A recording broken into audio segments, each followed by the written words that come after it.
আন-নূর তাহফিজুল কোরআন নুরানি academy মাদ্রাসা উন্নয়ন কল্পে ওয়াজ ও দোয়া মাহফিল। শুকরগুজার হচ্ছি মহান মালিক আল্লাহ সুবহানাহু ওয়া তাআলা দরবারে এই প্রত্যাশায় রব্বে কারীম আল্লাহ আমাদের হায়াতেরকে পছন্দ করে আজকে মাহফিলে আসার বসার সুযোগ করে দিলেন, এই জন্য শুকরিয়া আদান করছি। আলহামদুলিল্লাহ আলহামদুলিল্লাহ আলহামদুলিল্লাহ। হাজার লাখ কোটি সালাম মানবতার মুক্তির দূত আশরাফুল আম্বিয়া সাইয়্যিদুল মুরসালিন খাতামুন নাবিয়্যিন রাহমাতাল লিল আলামিন জনাব মুহাম্মদ রাসূলুল্লাহ সাল্লাল্লাহু আলাইহি ওয়াসাল্লামের শানে। সম্মানিত উপস্থিতি, আমি ছোট্ট করে আপনাদের কাছ থেকে কথা বলে বিদায় নেব ইনশাআল্লাহ। পৃথিবীতে প্রায় 700 কোটি মানুষ। এই 700 কোটি মানুষের মধ্যে দেখা যাচ্ছে প্রায় 200 কোটি মুসলমান। আর এই 200 কোটি মুসলমানের মধ্যে ইমানওয়ালা হলো 200 কোটি। আর ইমানদারদের মধ্য থেকে মুসলমানের সংখ্যা সর্বোচ্চ আমার হিসাবের গণনা, আমার ব্যক্তিগত গণনায় বা আমার যে সাইকোলজি, আমার যে গবেষণা, এতে মনে হয় যে 50 লক্ষ হবে না। 200 কোটির মধ্যে 50 লক্ষ হবে না। আপনারা কিছুক্ষণ পরে বুঝতে পারবেন, আর না হলে আমাকে গালি দিতে দিতে আপনারা বাড়ি যাবেন। পারলে আপনাদের জুতাগুলো মারা পড়া দিয়ে যে আপনি কেন এই কথাটা বললেন যে 50 লক্ষ হবে না, 200 কোটির মধ্যে 50 লক্ষ হবে না বা 1 কোটি হবে না। কেন? 200 কোটি তো হওয়ার কথা, কিন্তু কেন হবে না? আল্লাহ সুবহানাহু ওয়া তাআলা যুগে যুগে আল্লাহ সুবহানাহু ওয়া তাআলা মানুষের মুক্তির জন্য, মানুষের হেদায়েতের জন্য আল্লাহ সুবহানাহু ওয়া তাআলা 1,24,000 নবী ও রাসূল পাঠিয়েছেন। সুবহানাল্লাহ। সম্মানিত উপস্থিতি, এখানে একটা কথা বলে রাখা দরকার। অনেক আলেম ওলামারা বলে থাকেন 1,24,000, মতান্তরে 2,24,000 নবী ও রাসূল। না না না, কোন ওলিকে নবী বানানো যাবে না, কোন সাহিত্যিককে নবী বানানো যাবে না। নবীর সাথে যারা ছিল তারা সাহাবী, কিন্তু নবী 1,24,000 এটাই হলো সঠিক। সুবহানাল্লাহ। 2,24,000 নবী রাসূল, এই কথাটা ঠিক না। এখানে একটা প্রশ্নের উত্তর দিয়ে গেলাম। সম্মানিত উপস্থিতি, আল্লাহ সুবহানাহু ওয়া তাআলা 1,24,000 নবী পাঠাইলেন, রাসূল পাঠাইলেন। ইনাদের মধ্য থেকে আপনার আমার নবী জনাব মুহাম্মদ রাসূলুল্লাহ সাল্লাল্লাহু আলাইহি ওয়াসাল্লামকে আল্লাহ সাইয়্যিদুল মুরসালিন নামে খেতাব দিয়ে দিলেন। সুবহানাল্লাহ। আল্লাহ সুবহানাহু ওয়া তাআলা কোন নবীর চরিত্রের জন্য সুপারিশ আল্লাহ তার ধর্মগ্রন্থে করেন নাই, কিন্তু আমার নবীর ব্যাপারে আল্লাহ সুবহানাহু ওয়া তাআলা চরিত্রের সার্টিফিকেট দিয়ে দিলেন। ওয়া ইন্নাকা লাআলা খুলুকিন আযীম। আর পৃথিবীর মানুষ, তোমরা শুনে নাও, তোমরা জেনে নাও, পৃথিবীর মধ্যে মানবতার মুক্তির দিশারি জনাবে মুহাম্মদ রাসূলুল্লাহ সাল্লাল্লাহু আলাইহি সাল্লাম হলেন পবিত্র চরিত্রের অধিকারী। সুবহানাল্লাহ। আমার নবী কি চরিত্রের অধিকারী? পুত পবিত্র চরিত্রের অধিকারী। একটা সরিষাকে 70 ভাগ করে যতটুকু হয়, এতটুকু পরিমাণ দোষ অপরাধ তার জীবনে খুঁজে পাওয়া যায়। আজও চেষ্টা চলছে। নবীর ইন্তেকালের 1400 বছর পরেও আজও চেষ্টা করছে ইহুদি নাসারারা, কাফের মুশরিকরা চেষ্টা করছে, কিন্তু না না, আজ পর্যন্ত একটা ত্রুটি বিচ্যুতি, একটা দোষ খুঁজতে পারে নাই, বের করতে পারে নাই। সম্মানিত উপস্থিতি, আমার নবীর প্রতি কি নাযিল হয়েছে? আমার নবীর প্রতি কি নাযিল হয়েছে? আল কোরআন। আল্লাহ সুবহানাহু ওয়া তাআলা আমার নবীর কাছে নাযিল করলেন আল কোরআন। আল্লাহ সুবহানাহু ওয়া তাআলা বললেন, ইকরা বিইসমি রাব্বিকাল্লাযী খালাক। হে রাসূল, হে নবী, হে মুহাম্মদ, তুমি পড়ো তোমার প্রভুর নামে। সুবহানাল্লাহ। আল্লাহ কার নামে পড়তে বললেন? নবীকে কার নামে পড়তে বললেন? আল্লাহর নামে। আল্লাহ সুবহানাহু ওয়া তাআলা আল্লাহ নবীকে বলে কিরাবে ইসমে রাব্বিকাল্লাযী খালাক, যিনি তোমাকে সৃষ্টি করেছেন তিনি হলেন আল্লাহ, তার নামে পড় করতে বললেন। আজকে যে মাদ্রাসা নুরানি হাফেজি মাদ্রাসা প্রতিষ্ঠা লগ্নে উন্নয়ন করবে মাহফিল, এর জন্য 5টা মিনিট কথা বলি। আল্লাহ সুবহানাহু ওয়া তাআলা কোরআন শরীফে নামাজের আয়াত নাযিল করতে পারতেন, হজের আয়াত নাযিল করতে পারতেন, ঈমানের আয়াত নাযিল করতে পারতেন, কিন্তু না না, আল্লাহ কোরআন পড়ার আয়াত নাযিল করলেন। এর প্রেক্ষাপটে আমার রাসূল কি বললেন? তালাবুল ইলমি ফারিজাতুন আলা কুল্লি মুসলিমিন ওয়াল মুসলিমাত আও কানা ফিসসিন। সম্মানিত উপস্থিতি, একটু চিন্তা ফিকির করে নেন, কোথায় সৌদি আরব, মক্কা মুআজ্জামা, কোথায় চীন, অনেক মাঝখানে আমরা, এরপরে আরো দেশ আছে, একদিকে হলো ভারত, পাকিস্তান, ইরান, ইরাক, এরপর লোহিত সাগর, এরপরে আরব। সম্মানিত উপস্থিতি, একটু চিন্তা করেন। আমার রাসূল বললেন তালাবুল ইলমি ফারিজাতুন, প্রত্যেকটি নর-নারীর জন্য কোরআনের শিক্ষা অর্জন করা হলো ফরজ, দুনিয়ার শিক্ষা অর্জন করা হলো গরজ। আপনারা ফরজ বাদ দিয়া গরজ নিয়ে মাথামাতি টানাটানা শুরু করেছেন। না না, আমরা কপাল পোড়া মুসলমান ছাড়া আর কিছু হতে পারি না। সম্মানিত উপস্থিতি, আল্লাহর ভাষায় আল্লাহ বললেন তোমরা পড়ো তোমার প্রভুর নামে।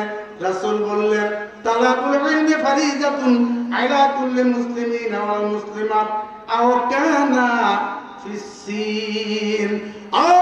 নারীরা ও আমার উম্মতে মুহাম্মাদি, তোমাদের প্রতি ফরজ করা হলো, অনিবার্য করা হলো কোরআনের শিক্ষা অর্জন করা। যদি তোমাদের দেশে নাও থাকে, যদি সুদূর চীন দেশে যেতে হয়, তোমরা চীনে গিয়েও শিক্ষা অর্জন করো। আমরা কি নবীর কথাটা মেনেছি না মানি নাই? কেউ কেউ মেনেছি, কেউ বা কেউ মানি নাই। তাহলে বলুন, আমরা কিছুক্ষণ আগে আমি বলছিলাম যে 200 কোটি মুসলমানের মধ্যে 50 লক্ষ হয়তো মুসলমান পাওয়া যাবে গোটা পৃথিবীতে, কিন্তু 200 কোটি মুসলমান পাওয়া যাবে না, মুমিন পাওয়া যেতে পারে। মুমিনের সংজ্ঞা হলো, আমার রাসূল বললেন আল-ঈমানু বিদ'উন ওয়া সাব'উনা খিসালিন আফযালুহা আশহাদু আল লা ইলাহা ইল্লাল্লাহ ওয়া আন্না মুহাম্মাদান আবদুহু ওয়া রাসূলুহু ওয়া আদনাহা ইমাতাতুল আযানিত তারিক আল-হায়াউ শুবাতুন মিনাল ঈমান। ঈমানের শাখা, মুমিনের শাখা হলো 70টা, মুমিনের চিহ্ন হলো 70টা। এই 70টার মধ্যে প্রথমটা হলো লা ইলাহা ইল্লাল্লাহু মুহাম্মাদুর রাসূলুল্লাহ সাল্লাল্লাহু। যে কলমা পড়ে আমরা মুমিন হয়েছি, যে কলমা পড়ে আমরা মুসলমান দাবি করি, এইটা। ও আদনাহা, সর্বশ্রেষ্ঠ আল্লাহর রাসূল বললেন ইমাতাতুল আযানিত তারিক, রাস্তার মধ্যে কষ্টদায়ক জিনিস সরিয়ে ফেলা। এরপর হলো আল হায়াউ শুবাতুন মিনাল ঈমান, আর লজ্জাশীলতা হলো ঈমানের অঙ্গ। আজকে লজ্জাশীলতা আছে, কমছে না বাড়ছে? লজ্জাশীলতা কম না বেশি? এখন আমাদের রাস্তার কাঁটা সরিয়ে দেওয়া বেড়েছে না কমেছে? বলেন। রাস্তায় কাঁটা দেওয়া বন্ধ করেছে। শুধু রাস্তার কাঁটা সরিয়ে দিলে হবে না, মানুষের কাঁটাও সরিয়ে দিতে হবে। অতীতে দেখেন কত 16টি বছর রাস্তার কাঁটা আলেমরা, আমি আমার মসজিদে খুতবায় বলেছিলাম, আপনাদের সাথে আইজ্ঞা বলেছিলাম, বর্তমান প্রেক্ষাপটে আলেমরা কত বিপদে আছে আলেম ছাড়া কেউ জানে না। যেমন সন্তান নেয়ার, সন্তান জন্ম দেওয়ার কষ্ট মা ছাড়া আর কেউ জানে না, তেমনি করে এই 16টি বছর আলেমরা কত বিপদে ছিল, আলেম ছাড়া আপনারা বুঝতে পারবেন না। সম্মানিত উপস্থিতি, এই জন্যই আমরা কলমাওয়ালা মুসলমান। আমরা কিন্তু কলমা প্রকৃত মুসলমানের হক আদায় করতে শিখি নাই, এখনো তৈরি হতে পারি নাই। এই জন্য আসুন আমাদের প্রকৃত মুসলমান হওয়ার চেষ্টা করতে হবে। এই কাজটি যে মিশনের মধ্যে আছে, ওই মিশনে আমাদেরকে দাখিল হতে হবে। ওই মিশনে যদি দাখিল না হই, তাহলে আপনার আমার কপাল পুড়ে যাবে। আল্লাহ সুবহানাহু ওয়া তাআলা কোরআন হাকিমে বললেন উদখুলু ফি সিলমি কাফা ওয়া লা তাত্তাবিউ খুতুওয়াতিশ শাইতান ইন্নাহু লাকুম আদুউম মুবিন। আল্লাহ সুবহানাহু ওয়া তাআলা বলেন উদখুলু ফিস সিলমি কাফা, তোমরা পুরোপুরি ইসলামের মধ্যে দাখিল হও। ওয়া লা তাত্তাবিউ খুতুওয়াতিশ শাইতান, শয়তানের পথে তোমরা চলো না, শয়তানের পথ অনুসরণ করো না। শয়তান তোমাদের প্রকাশ্য দুশমন। আজকে বলুন আমাদের 91.4 মুসলমান, 91 বুঝেন তো নাকি? 91 বুঝেন না? 91.25, 91.4 মুসলমান, 91টা ধরে 4 ভাগটা বাড়িয়ে দিই। এই প্রিয় মাতৃ বাংলাদেশ 91 মুসলমানের দেশ। এই দেশে হাফেজি মাদ্রাসা প্রতিষ্ঠার জন্য, সাহায্যের জন্য মাহফিল করার দরকার আছে নাকি? দরকার আছে? নাই। মুসলমানরা দিয়ে দিবে, তৈরি করে নিবে। কারণ এখানে শিক্ষা হবে কার? আল্লাহর কোরআন। এই আল্লাহর কোরআন শেখার জন্য ঘর নির্মাণ হবে, এখানে কোরআন তেলাওয়াত হবে। এটার জন্য কি মাহফিলের দরকার আছে নাকি? দাওয়াতের দরকার আছে নাকি? দিনের বেড়ে ছুটে ওই মাদ্রাসার কাছে আমাদের যেতে যাওয়া উচিত কিনা বলেন?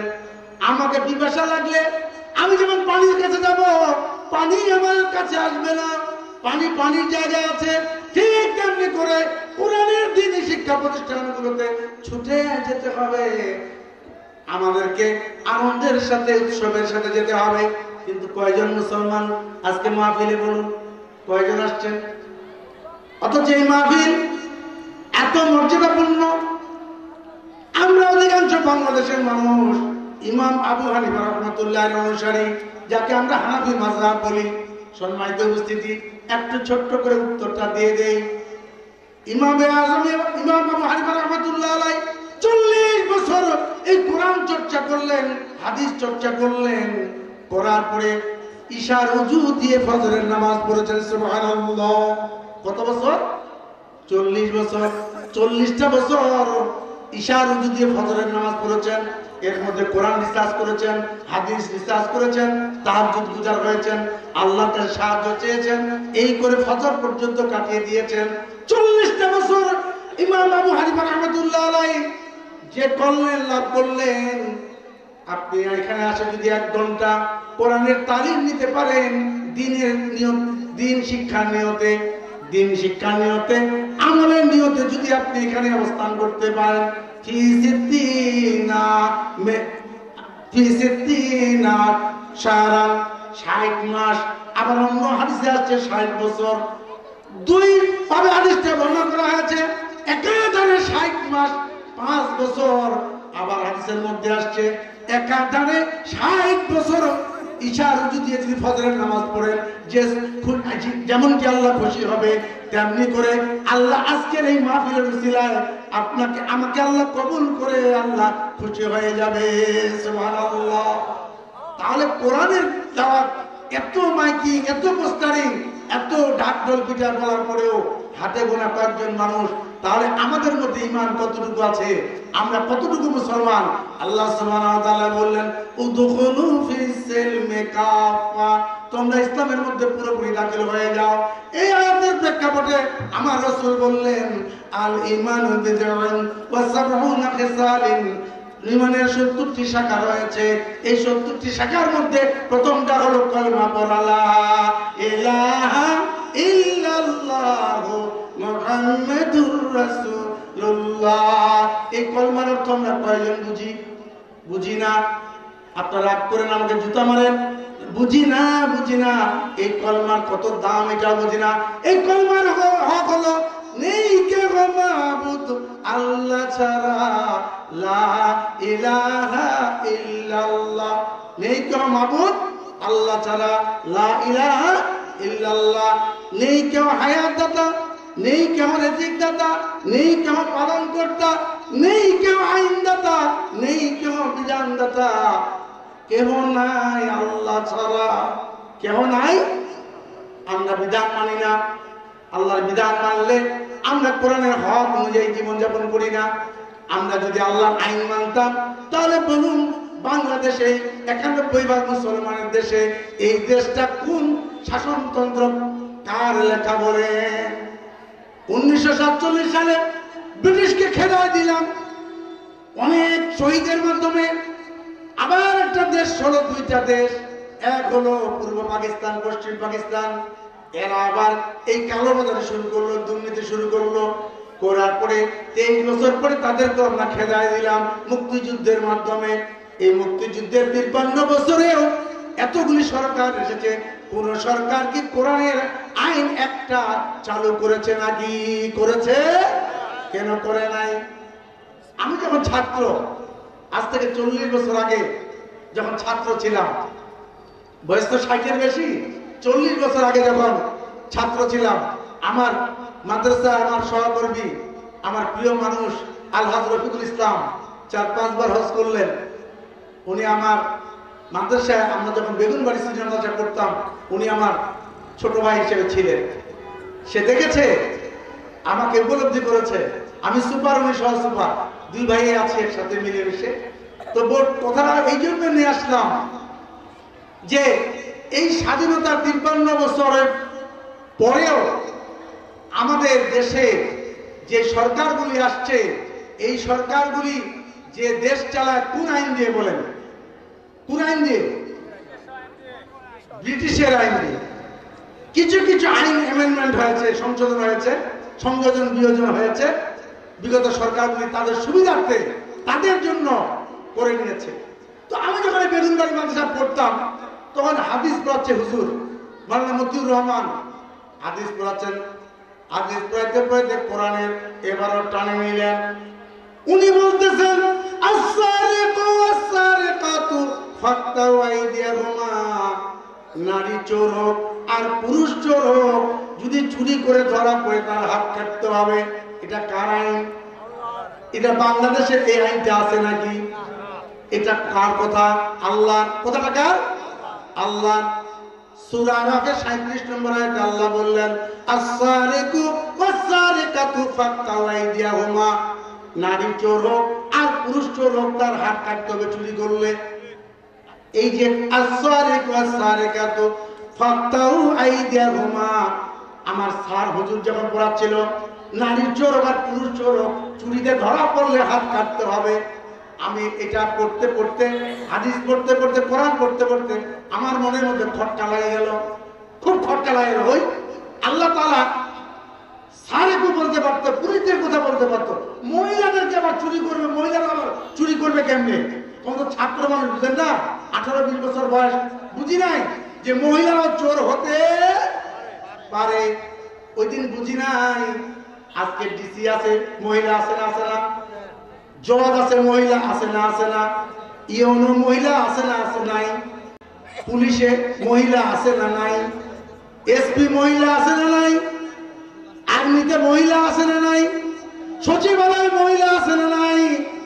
নেতৃত্বে মহিলা ছিল কি ছিল না বলেন? এরা সবাই চুরির খাতার নাম লিখেছে কি লিখে নাই বলেন? দেখুন, কলমার পরেই আমি এতগুলি উদাহরণ দিয়ে, সব কোরআন হাদিস থেকে উদাহরণ দিয়ে একটা জায়গায় আপনাদের নিয়ে যাব, আমিও যাব, আপনাদেরকেও নিয়ে যাব। সম্মানিত উপস্থিতি, একটু খেয়াল করুন, একটা মানুষ কলমা পড়ার পরে তাকে বলা হয় মুমিন। সুবহানাল্লাহ। একটা লোক কলমা পড়ার পরে কি হয়? মুমিন। মুমিনের পর দায়িত্ব হলো কি? as-সালাত। মুমিনের পর কি দায়িত্ব? নামাজ প্রতিষ্ঠা করতে হবে। এটা কি আমার কথা না, আল্লাহর কথা? আল্লাহ সুবহানাহু ওয়া তাআলা আল্লাহ আকিমুস সালাত ওয়া আতুজ যাকাত, আল্লাহ বলে নামাজ প্রতিষ্ঠা করো, যাকাত প্রদান করো। এই কথাটা কোরআন শরীফে কতবার বললেন? 82 বার। যেই মানুষগুলি আমরা কলমা পড়ে শুধু চুপ করে বসে আছি, নামাজ পড়ি না, এরা মুসলমান দাবি করতে পারবে নাকি? পারবে? আমি কিছুক্ষণ আগে আপনাদের কথা কি আপনারা বন্দী হবে? কিছুক্ষণ আগে আমি বলছিলাম যে 50 লক্ষ মুসলমান পাওয়া যেতে পারে, কিন্তু 200 কোটির মধ্যে এত বেশি মুসলমান পাওয়া যাবে না। কারণটা হলো আমার আল্লাহ বললেন উদখুলু ফিস সিলমি কাফা, ইসলামের মধ্যে পুরোপুরি দাখিল হইতে হবে। একটা হবে না, একটা হবে না, হবে না। আপনি নামাজ পড়বেন মসজিদে গিয়ে, আল্লাহু আকবার, নামাজ পড়লেন, ঠিক আছে। মসজিদ থেকে বের হওয়ার পরে আপনারা মানুষের রচিত আইন দিয়ে চলবেন আর ব্রিটিশের আইন দিয়ে চলবেন। এখানে আল্লাহ নামাজ, আমাকে একজন বলল হুজুর আপনি রাজনীতির কথা কেন বলেন? এই বিগত ফ্যাসিস্ট সরকারের আমলে আমি কালাপুর বাজার জামে মসজিদে ইমামতি করে খতিব হিসেবে শুক্রবার নামাজ পড়াই। প্রতি শুক্রবারে 2 জন করে কোরআন হাতে নিয়ে বলছি, 2 জন করে দাঁড়া যাইতো। আমি নাকি সরকার বিরোধী কথা বলি, এটাকে তারা নোট করার জন্য, আমাকে মামলা করার জন্য কোরআন হাতে নিয়ে বললাম। বলুন, যদি কোরআনের কথা বলাটা, হক কথা বলাটা যদি সরকার বিরোধী হয়, তাহলে আমার কিছু যায় আসে? এখন যে আমি কথা বলছি, আমি কি কোনো বানানো কথা বললাম? বলছি, বলবো না ইনশাল্লাহ। তারা করেছে, কোরআনের সাথে মিলাই দিব। কোরআনের সাথে মিলবে না, তারা ঈমান থেকে বিচ্যুত হয়ে যাবে। তারা কোন ধর্মের মানুষ তারা জানে, আমরা জানি না। সম্মানিত উপস্থিতি, একটু খেয়াল করুন, চিন্তা করুন। নামাজ পড়তে গেলেন, সবচেয়ে বড় রাজনীতি হলো আসসালাত, নামাজ। নামাজটা হলো সবচেয়ে বড় রাজনীতি। আপনি এখন বলতে পারেন, ওই জন্য আমি নামাজে পড়িয়া যাও না, তাহলে আপনি বেকুফ। আপনি কোন ধর্মের মানুষ? আপনি কলমার বিশ্বাসী হলে আপনাকে আল্লাহর হুকুম নামাজ আদায় করতেই হবে, করতেই হবে। আমার আল্লাহ বললেন, আমার নামাজ কেন পড়বো? আমরা আল্লাহ তাআলাকে জিজ্ঞাসা করলাম। আল্লাহ রাব্বুল কারীম বললেন, ইন্নাস সালাতা তানহা আনিল ফাহশাই ওয়াল মুনকার। নিশ্চয়ই নামাজ মানুষকে অশ্লীল কাজ থেকে দূরে রাখে।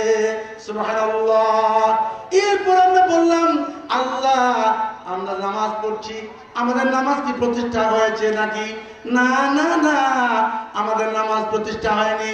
নামাজ প্রতিষ্ঠা হবে তখন আমি নিজে নামাজি হব, আমার সন্তান নামাজি হবে, আমার স্ত্রী নামাজি হবে, আমার পরিবারটা নামাজি হবে, আমার সমাজটা নামাজি হবে, আমার রাষ্ট্রটা নামাজি হবে। তখন নামাজ প্রতিষ্ঠা হবে। সুবহানাল্লাহ। আমাদের রাষ্ট্রীয়ভাবে কি নামাজের আইন আছে? কিন্তু আল্লাহর কোরআনের সৈনিক হয়ে ওই পথে থাকলে দুনিয়া জীবনে ভালো মানুষ হওয়া যায়, পরকালীন জীবনে কোরআনের সুপারিশ হয়ে জান্নাতি হওয়া যায়। সুবহানাল্লাহ। কোরআনে বলে দেন, আল ইয়াউমা আকমালতু লাকুম দীনাকুম ওয়া আকমালতু আলাইকুম নি'মাতি ওয়া রাযীতু লাকুম ইসলাম দীনান। আল্লাহু আকবার। আল্লাহ সুবহানাহু ওয়া তাআলা বলেন, বিদায় হজে নবীকে বলতেছেন, আজ থেকে আমি পরিপূর্ণ করে দিলাম ইসলামকে। একটি পরিপূর্ণ, Islam is the complete code of life. Islam একটি পূর্ণাঙ্গ জীবন বিধান হিসেবে তোমাদের কাছে দান করলাম। আমার মনোনীত ধর্ম হলো ইসলাম। আল্লাহর মনোনীত ধর্ম অন্য কোন মতবাদ নয়, আল্লাহর মনোনীত অন্য কোন রাজনৈতিক দল নয়। একমাত্র আল্লাহর মনোনীত দল হলো যারা কোরআনের সৈনিক, কোরআনের উপর থাকে তারা। এটা কথা কি আমার না আল্লাহ? আল্লাহ। আল ইয়াউমা, আজ থেকে পরিপূর্ণ করে দিলাম, আকমালতু লাকুম, পরিপূর্ণ দীনাকুম, ইসলামী মতকে, ইসলামী আদর্শকে, ইসলামী আইনকে, ওয়া রাযীতু লাকুম ইসলামা দীনান, আর ইসলামকে আমি পছন্দ মতবাদ হিসেবে তোমাদের কাছে দান করলাম। আলহামদুলিল্লাহ। সম্মানিত উপস্থিতি, এই যে ইসলাম একটা কমপ্লিট জীবন বিধান, এই কমপ্লিট জীবন বিধান যদি আপনি আমি না মানি, আর যদি মানে কি লাভ? না মানলে তো ক্ষতির মধ্যে আছি। ইন্নাল ইনসানা লাফি খুসর, প্রত্যেকটি মানুষ ক্ষতির মধ্যে আছে। ইল্লাল্লাযিনা আমানু, যারা ঈমান আনে, ওয়া আমিলুস সালিহাত, যারা সৎ কাজ করে, ওয়া তাওয়াসাউ বিল হক, যারা হকের পথে থাকে, ওয়া তাওয়াসাউ বিস সাবর, যারা হক পথে থাকার কারণে বিপদ আসে, দুঃখ আসে, যন্ত্রণা আসে, এরপরে ধৈর্য ধারণ করে। সুবহানাল্লাহ। ওই মানুষ, এই পথটার নাম হলো কোরআনের পথ। লাভটা কি হবে একটু ছোট্ট করে বলবো নাকি? লাভ করবেন না তো? আপনি মরে গেলেন, আমি মরে গেলাম, আপনাদের ঈদগাহ ইমাম হিসেবে 2-1 লোক আমাকে মাটি দিতে গেলেন, শুনলেন, খবর শুনে মাটি দিতে গেলেন। আপনি মাটি দিয়ে চলে আসবেন, আমার ছেলেও চলে আসবে, আমার বন্ধুরা চলে আসবে, আমার বংশের লোক মাটি দিয়ে চলে আসবে। না থাকবে কবরে? কেউ থাকে নাকি? না না, কেউ থাকে না, চলে আসে। কিন্তু দেখুন, ছোট্ট একটা 7 বছরের বাচ্চা এই আল কোরআন হয়ে যাবে। সুবহানাল্লাহ।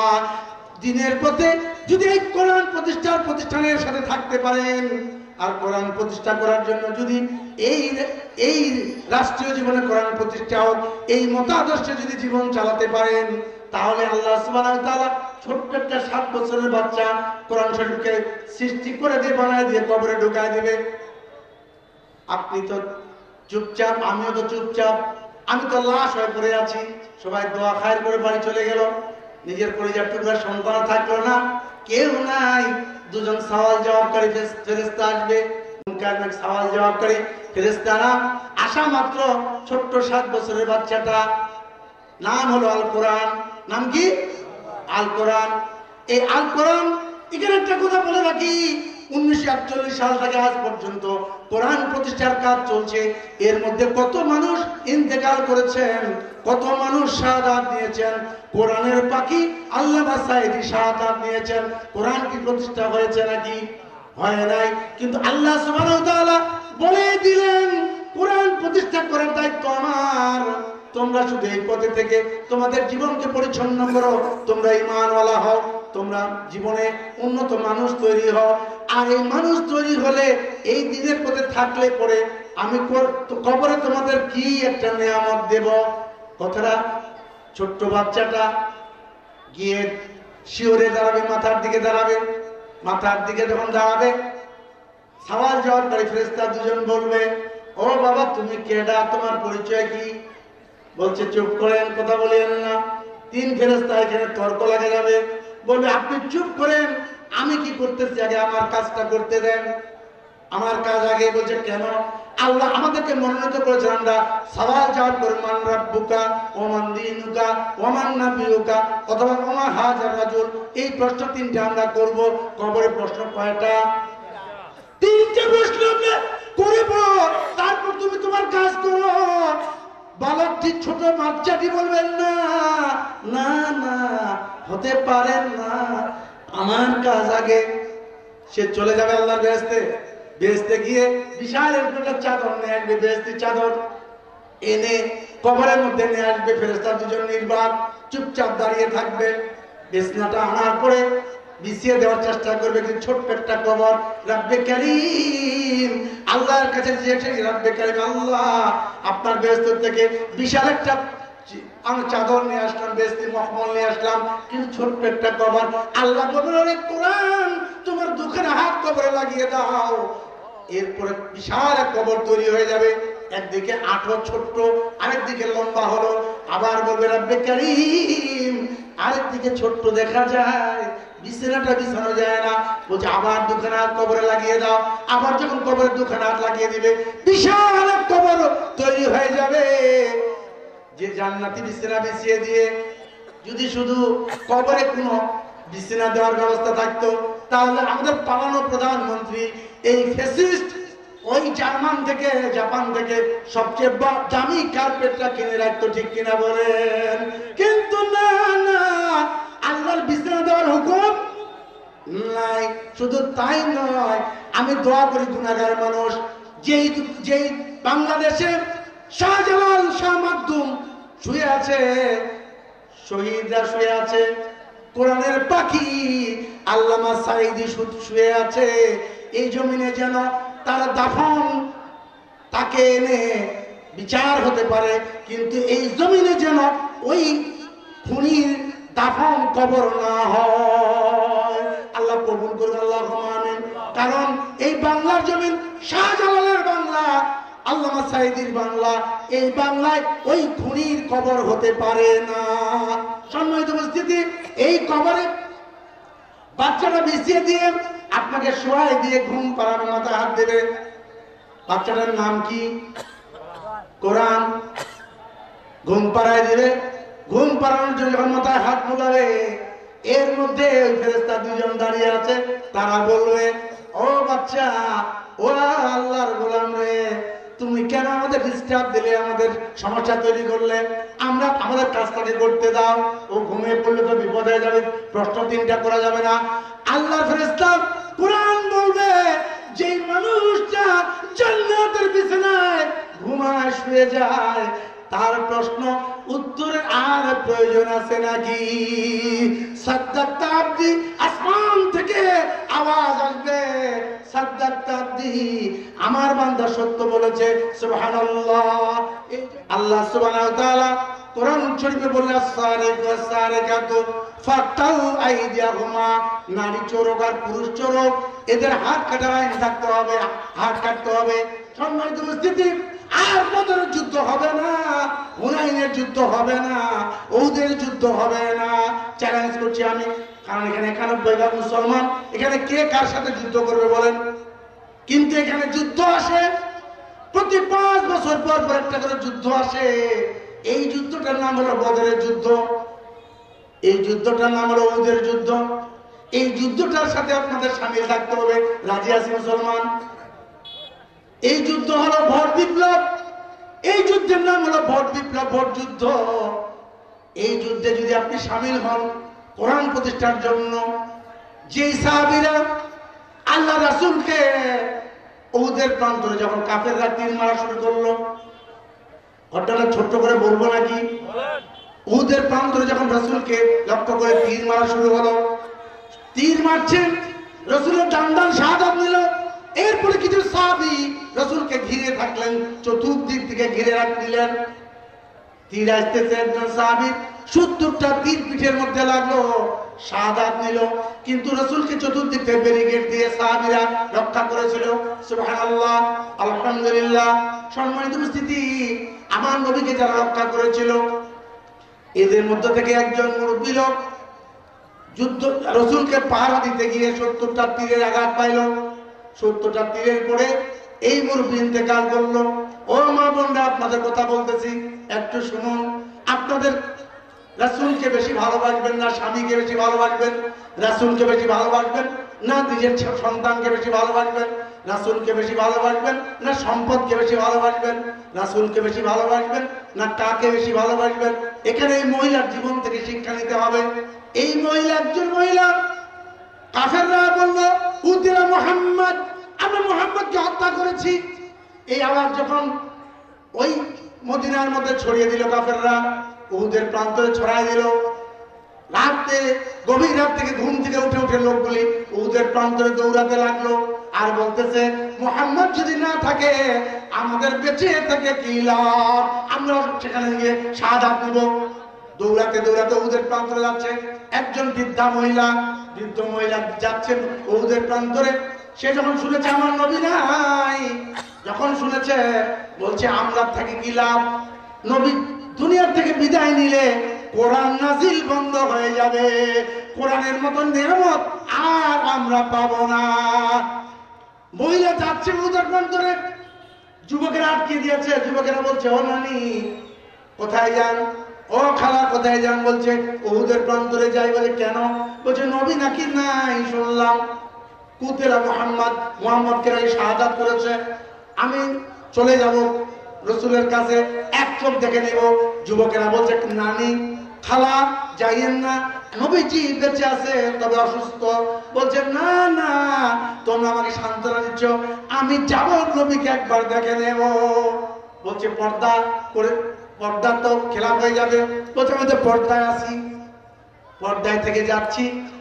এরপরে আগানোর জন্য চেষ্টা করেছে। যুবকেরা বলছে নানি ও খালা যাইয়েন না, আপনার প্রাণের স্বামী রাসূলকে ব্যারিকেড দিয়ে রক্ষা করতে গিয়ে কাফিরদের দ্বারা আক্রান্ত হয়ে 70টা তীর বিধে শাহাদাত নিয়েছে।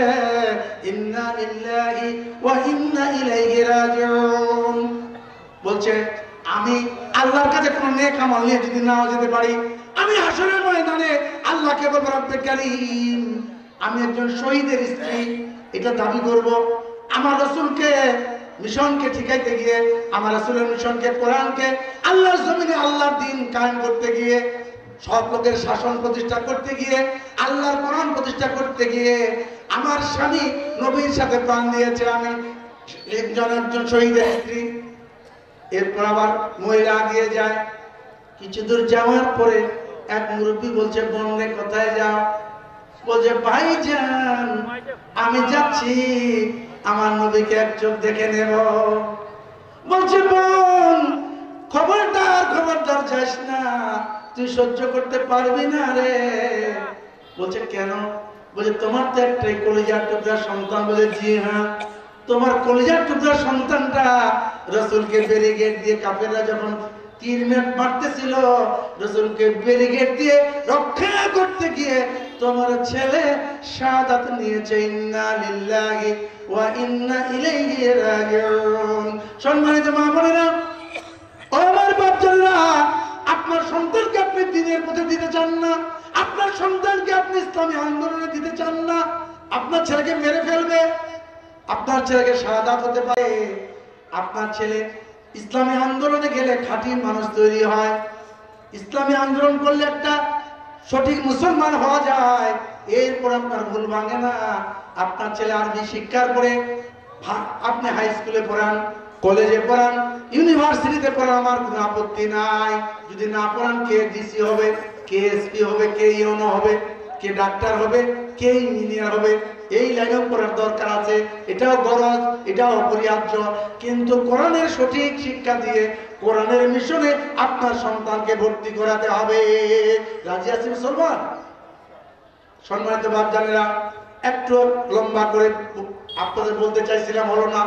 এরপরে আমি বলতে চেয়েছি, ওই মহিলা বলছে, ভাইজান আমার ছেলে যদি নবীকে রক্ষা করতে গিয়ে, কোরআন বাস্তবায়ন করতে গিয়ে শাহাদাত নেয়, আমি একজন শহীদের মা হয়ে হাসরের ময়দানে উঠবো। আল্লাহর কাছে এটাই আমার বড় পরিচয়, এর চেয়ে বড় পাওয়া আমার কিছু নাই। আল্লাহুম্মা সাল্লি আলা আলি সাইয়্যিদিনা মাওলানা মুহাম্মদ। সম্মানিত উপস্থিতি, এই মা, এই বোন আমার, এই মহিলা বিধবা হয়ে গেল এবং চূড়ান্ত এতিম হয়ে গেল, তার সন্তান চলে গেল। যেই এই মায়ের মতো মা হতে হবে, মায়েরা আপনাদেরকে 4টি কাজ করলে আপনারা জান্নাতি, 5ম কাজটা করলে আপনার আরো বেশি আল্লাহর বড় মেহমান হয়ে যাবেন। একটি কাজ হলো, প্রথম কাজ হলো আপনাদের নামাজ, কলমা, নামাজ, রোজা, স্বামীর খেদমত, পর্দা। আজকে মায়েরা অনেক বেশি পর্দা করতেছে, আলহামদুলিল্লাহ। আর শীত আসছে তো এখন তো পর্দা করবেই, তাই না?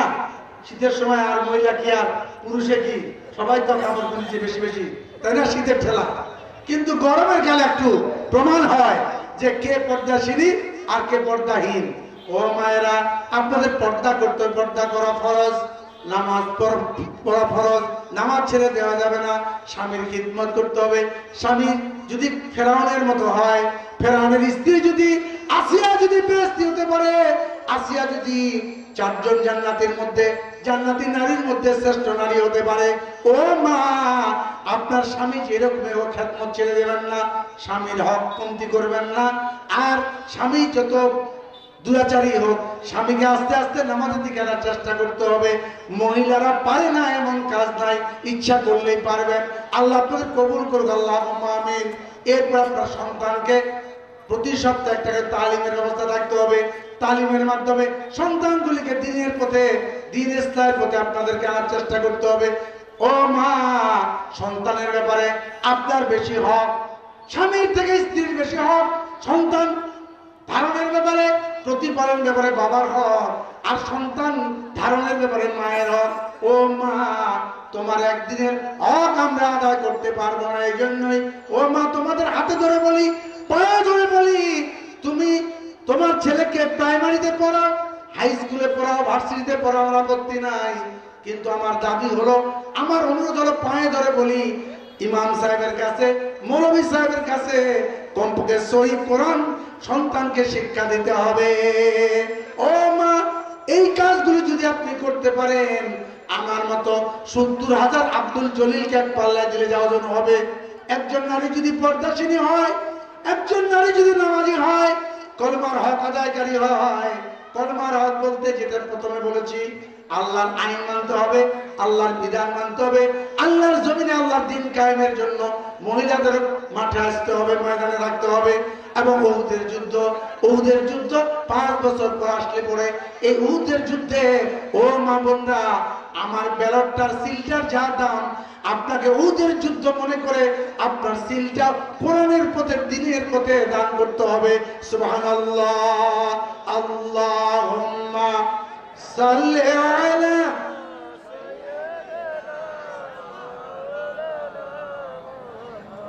ওয়ালা আলি সাইয়্যিদিনা মাওলানা মুহাম্মদ। আমি আপনাদের কাছে আল্লাহর কোরআন থেকে আয়াতে কারিমা প্রথমে তেলাওয়াত করেছিলাম, এর ছোট্ট অর্থ করে আমি আপনাদের কাছ থেকে বিদায় নেব। আল্লাহ সুবহানাহু ওয়া তাআলা কোরআন হাকিমে অনেক কথা বলেছেন। এখানে আল্লাহ বলছেন সুম্মা তুসআলুন্না ইয়াউমা ইযিন আনিন নাঈম। আল্লাহু আকবার। আল্লাহ সুবহানাহু ওয়া তাআলা আপনাকে নিয়ামত সম্পর্কে জিজ্ঞাসা করবে। এই ঠোঁটের নিয়ামত, ঠোঁটটা দিয়েছে, এটার নিয়ামত সম্পর্কে জিজ্ঞাসা করা হবে। আপনাকে জিহ্বাটা দিয়েছিল, এই জিহ্বার নিয়ামত সম্পর্কে আপনাকে জিজ্ঞাসা করা হবে। এই চোখ দিয়েছিল, এই চোখের নিয়ামতের সম্পর্কে আপনাকে জিজ্ঞাসা করা হবে। এই হাত দিয়েছিল, এই হাতের নিয়ামত সম্পর্কে আপনাকে জিজ্ঞাসা করা হবে। পা দিয়েছিল, পায়ের নিয়ামত সম্পর্কে জিজ্ঞাসা করা হবে।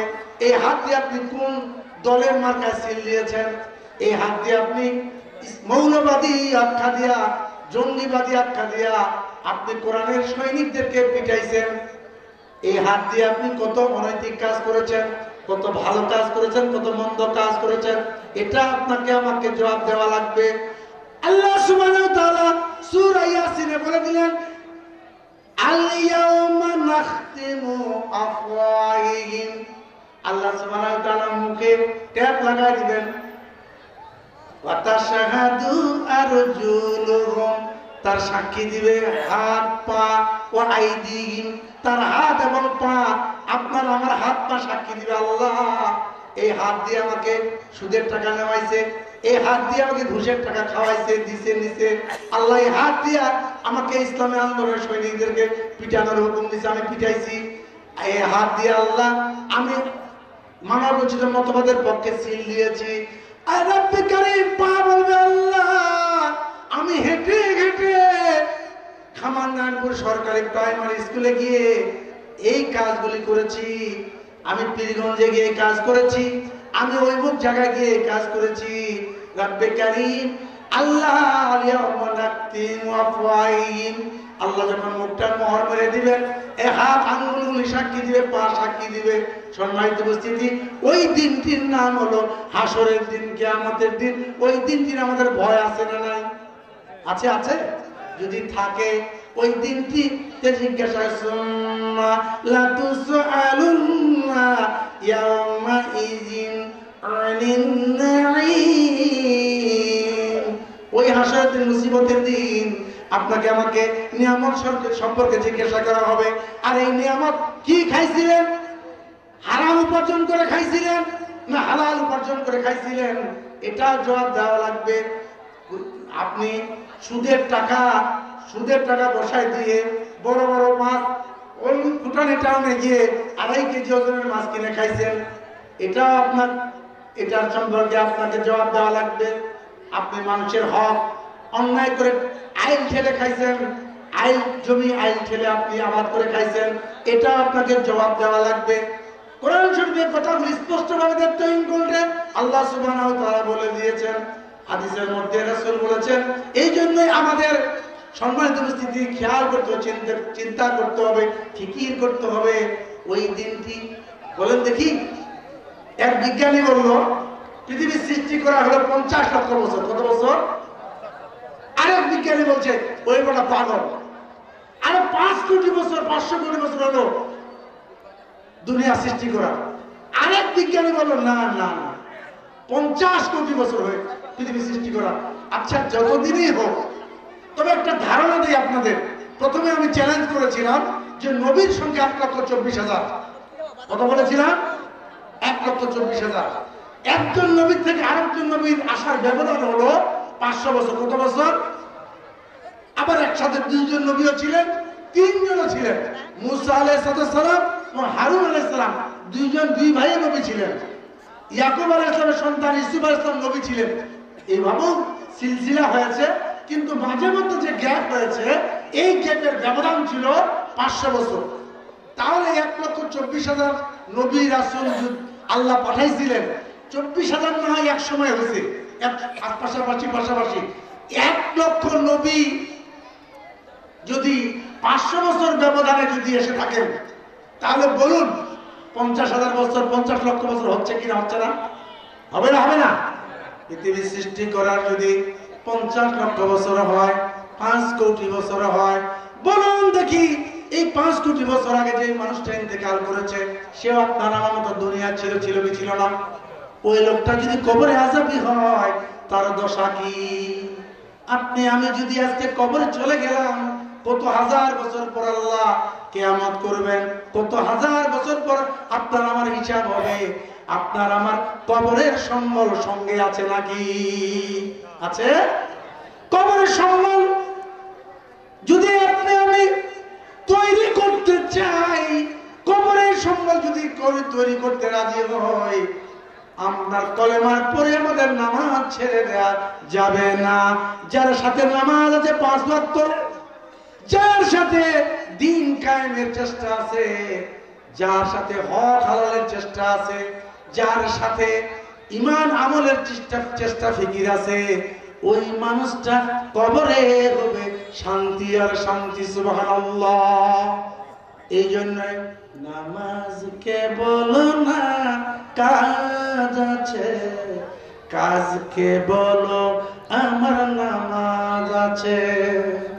নামাজকে বলা যাবে না আমি কাজের জন্য পড়ি না, আমার দুনিয়ার ফিকিরের জন্য পড়ি না, পড়তে পারি না, এ কথা বলা যাবে না।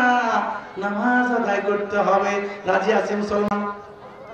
সবাইকে বলতে হবে ইনশাআল্লাহ আমরা 5 ওয়াক্ত নামাজ কায়েম করব। নামাজ ছাড়া আল্লাহ যেন আমাদেরকে আজরাইল না পাঠায় আমাদের কাছে। আল্লাহ কবুল করুন, আল্লাহুম্মা আমিন। নামাজ ছেড়ে দেওয়া যাবে না। মা বোনদের বলি, আপনাদের জোহরের নামাজ পড়তে কিন্তু দেরি হয়, দেরি করবেন না মায়েরা। কাজ ফেলে দিয়ে যে অবস্থায় আছেন উজু করে আগে নামাজ আদায় করে নেন, তারপর বাকি কাজ সমাধা করে প্রয়োজনে আসর আগে দিয়ে গোসল করবেন, শরীর সবসময় পাক রাখিয়েন। আপনাদের নামাজ কায়েম করা লাগবে। রাজি আছি না নাই? পায়ে ধরে বললাম নামাজ ছেড়ে দিয়ে না বাপজান। ও মায়েরা, নামাজ আমাদের আল্লাহ আমাদের সবাইকে নামাজে শামিল থাকার তৌফিক দান করুক, আল্লাহুম্মা আমিন। আল্লাহ সুবহানাহু ওয়া তাআলা আপনাকে সন্তান দিয়েছেন, সন্তান নিয়ামত, সবচেয়ে বড় নিয়ামত হলো সন্তান। আল্লাহ সুন্দর করে কোরআন শরীফে বলে দিলেন, তোমাদের কাছে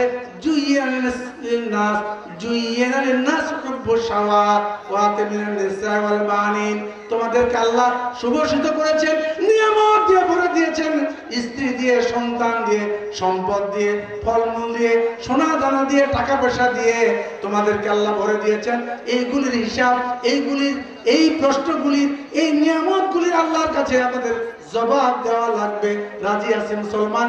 ওই জবাব দেওয়ার প্রস্তুতি হলো আল্লাহর এই জবানটা দিয়ে সবসময় আমাদের কলমার জিকির থাকতে হবে, লা ইলাহা ইল্লাল্লাহু মুহাম্মাদুর রাসূলুল্লাহ। হক কথা বলতে হবে, সত্য কথা বলতে হবে, মিথ্যা বলে মুখটাকে নাপাক করা যাবে না, অন্যায় করতে হবে না।